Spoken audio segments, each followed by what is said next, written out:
चुनाव चल रहा है, क्या आप बताएंगे, क्या प्रेडिक्ट करेंगे?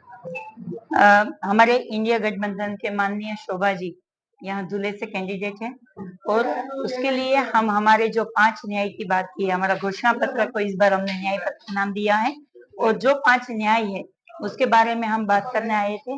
और हमारे जो 5 न्याय है उसमें जो भारत देश की नींव माना जाता है, ऐसे हमारे किसान, हमारी नारी, हमारे युवा, हमारे श्रमिक भाई, जो जाति जनगणना करके जो भागीदारी की बात है वो करने के लिए हम यहाँ पे आए हैं। ऐसे कि हमारे दिल्ली लोकसभा अभी 2 टप्पे 2 राउंड होने वाले हैं, 13 तारीख को और 20 तारीख को। तो अभी भी मोदी जी की सभा जो है वो बहुत सारी हो रही है। ऐसा लगता है आपको कि मोदी जी को डर लग रहा है महाराष्ट्र में? ऑफ कोर्स महाराष्ट्र में नहीं, पूरे भारत में डर लग रहा है। उसको तो वो जुमले के तौर पे बोल दिया था कि अब की बार 400 के पार, हर सीट हम 5 लाख वोटों से जीतेंगे। तो उसको पता चल चुका है कि ये लोग हैं, वो अपने हिस्से की बात करते हैं। आज समझदार है लोग, जो हमें थैंक्स टू मीडिया भी बोलती हूँ कि वो बार-बार लोगों को अपने अधिकार के लिए भी बताती रहती है। और मैं दिल से माननीय राहुल गांधी जी का भी धन्यवाद करना चाहती हूँ कि उसकी जो भारत जोड़ो यात्रा हुई, भारत जोड़ो न्याय यात्रा हुई, उससे लोगों को सीधा राहुल जी से मिलने का मौका मिला। अपने जो क्वेश्चन आंसर्स थे, जो क्वेश्चंस थे, अपनी जो प्रॉब्लम्स थी, उसको राहुल जी को बताने का मौका मिला और राहुल जी ने उनके प्रॉब्लम्स को समझा और अपना जो इस बार का घोषणा पत्र है वो ऐसे तैयार किया जो लोगों के लिए हो, लोगों की समझ में आए ऐसा हो। तो वो घोषणा पत्र से नरेंद्र मोदी जी डर गए हैं कि इसने तो सीधी लोगों की बात की है। और हाँ, अभी आप देखो नरेंद्र मोदी जी के मतलब भाषण भी देखो तो वो बौखला गए हैं। वो ऐसे बात करते हैं कि आपके घर में 2 भैंसें होगी तो 1 भैंस कांग्रेस ले जाएगी, कांग्रेस ऐसा स्क्रीनिंग मशीन लाएगी जो महिलाओं का मंगलसूत्र छीन जाएगा, आपकी संपत्ति छीन जाएगी। पर मैं पूछना चाहती हूँ भारतीय जनता पार्टी के लोगों और नेताओं से और प्रधानमंत्री जी से कि कांग्रेस 52 से 53 साल तक सत्ता में रही है, क्या किसी के घर से कुछ छीना है कांग्रेस ने?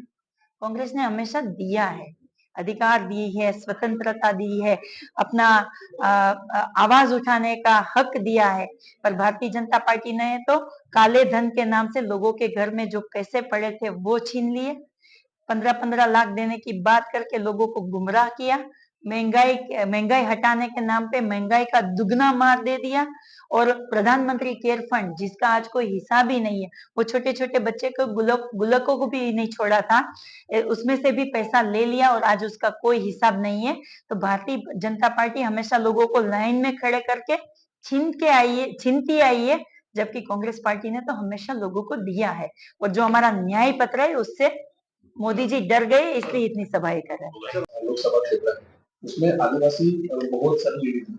तो ऐसा है कि 70 सालों में आदिवासियों की जो हालत है वो आज भी वैसी ही दिखती है, ऐसा आपके ऊपर जो आरोप है वो विरोधी पक्ष लगा रहे हैं। कैसे देखते हैं आप इसके ऊपर?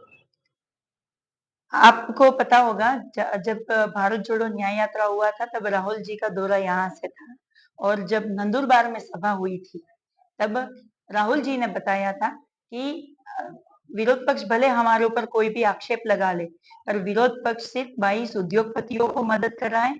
जब हम सत्ता में आएंगे तो एसटी, एससी, ओबीसी के लिए बात करेंगे और उसको जो न्याय मिलना चाहिए, जो उसका अधिकार है, वो ऐसा नहीं है कि हम कांग्रेस पार्टी आके कुछ मैजिक करेंगे और हो जाएगा।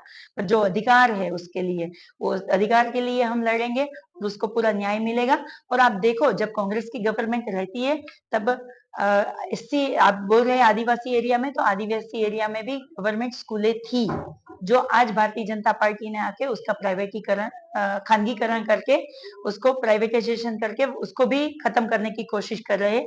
कांग्रेस के समय में मनमोहन जी जब थे तो वो मनरेगा करके लाए थे, जो श्रमिकों को अधिकार दिया था कि वो अपने हक से अपना जो काम करते हैं उसका पूरा वेतन मिल सके उसके लिए।